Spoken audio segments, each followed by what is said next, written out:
Shaburrux presenta Ecos de Terror. Oh, son ustedes. Vengan, pasen, bienvenidos. ¿Saben? El día de hoy estoy muy triste. Solamente tuve 4 pesadillas. Esperemos y esto se resuelva con el relato del día de hoy. Así que acompáñenme y escúchenlo conmigo. La noche se avecina y comienza mi guardia. Esto es Ecos de Terror.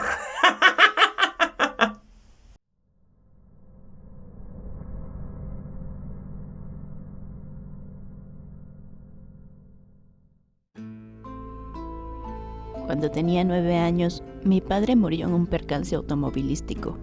Eso nos afectó muy duramente a mi madre y a mí, no solo de forma sentimental y anímica, pues nosotras dependíamos 100% económicamente de él. Al rescate apareció una de las hermanas de mi abuela, la tía Olivia. Mi abuela había muerto antes de que yo naciera y su hermana Olivia siempre quiso mucho a mi papá, esencialmente como si fuera el hijo que nunca tuvo.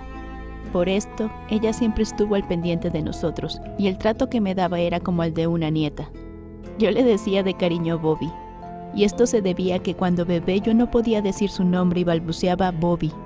Esto parecía gustarle mucho a ella, y el sobrenombre se quedó como algo especial y de cariño entre ella y yo.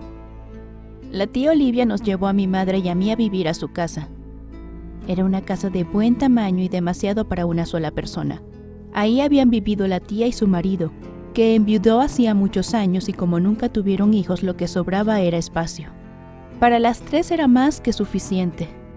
Bobby llamaba mucho la atención por su apariencia.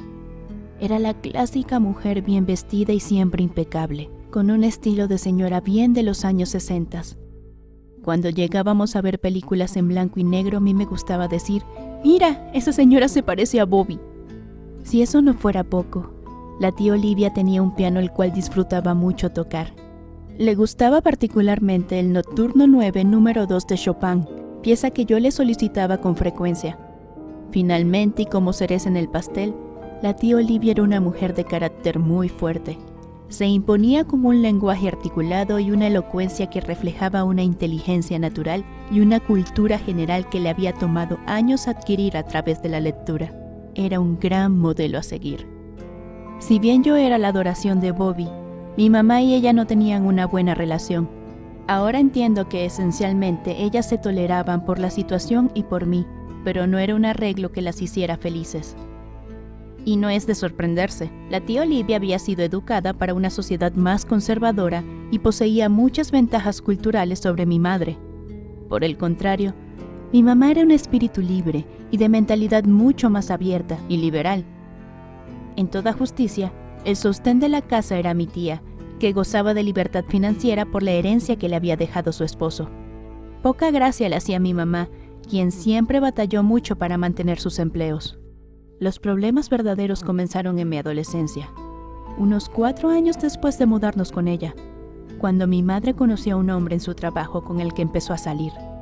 Un par de veces él la llevó a la casa, y la tía Olivia discutió fuertemente con mi mamá. Si bien no le podía prohibir salir con nadie, tenía una estricta política de no dejarlo entrar a su casa. Cuando tenía 15 años, Bobby cayó gravemente enferma. Poco tiempo antes de fallecer, llamó a un abogado para que nos explicara que ella me dejaría a mí la casa y sus bienes. Obviamente, al ser menor de edad, recaía en mi madre la custodia de estos hasta que cumpliera 18. Pero la tía Olivia no quería dejar cabos sueltos y se aseguró de que mi mamá firmara los instrumentos legales necesarios para impedirle hacer algo en contra de sus deseos, que eran que yo habitara esa casa y que el dinero lo usara para pagar mi educación. Tristemente, la tía Olivia nos dejó un 16 de marzo de 1999. Mientras yo estaba en duelo, podía apreciar que mi mamá tenía un peso menos encima. No puedo decir que estuviera contenta, pero sí era claro que no la había pasado bien por varios años. Yo me instalé en el que era el cuarto de Bobby, y mi mamá se quedó con la recámara que ella y yo compartíamos. Antes de lo que yo esperaba, mi mamá empezó a llevar a su novio a la que ahora era nuestra casa. También insistía en que nos deshiciéramos del piano para liberar la habitación donde se encontraba. Yo quería que mi mamá fuera feliz y no tenía problema de que su novio visitara la casa, aunque admito que el tipo era un patán que no me caía nada bien. En lo que no fui flexible fue en deshacernos del piano. Ella no lo entendía, pero uno de los vínculos más importantes entre Bob y yo, mucho antes de que viviéramos ahí, era escucharla tocar ese piano. Yo sentía que mientras el piano estuviera ahí, algo de la tía estaría con nosotros, cuidándonos. De alguna manera pude comprobar ese presentimiento al poco tiempo. Recuerdo que era fin de semana y el novio de mi mamá se había quedado a pasar la noche. Repito, eso no me molestaba, y ver a mi mamá feliz era razón suficiente para mí, aunque en mi interior estaba segura de que la tía Olivia habría estado fúrica. Desayunábamos los tres y mi mamá, con su estilo no tan sutil, trajo a la conversación la posibilidad de que su novio se mudara a la casa.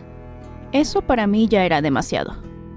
Por más amor que yo le tuviera a mi mamá, yo entendía que todo lo que teníamos era gracias a la tía Olivia, que era familia de mi difunto padre, y que de estar ahí no le agradaría en lo más mínimo la idea.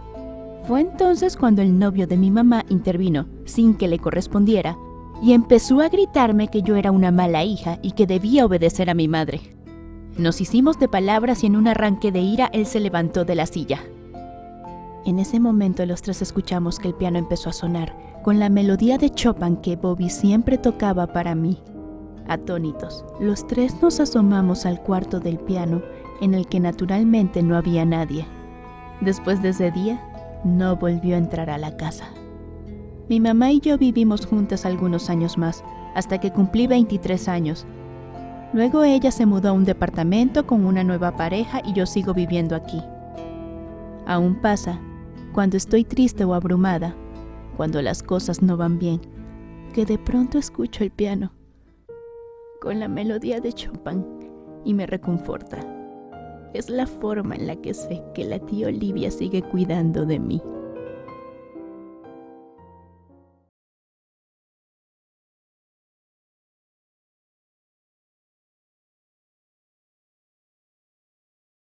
¿Saben? El relato me ha puesto muy feliz, pero me harían más feliz si dieran me gusta, compartieran y se suscribieran si no lo han hecho. Nos estaremos viendo muy pronto, más pronto de lo que creen.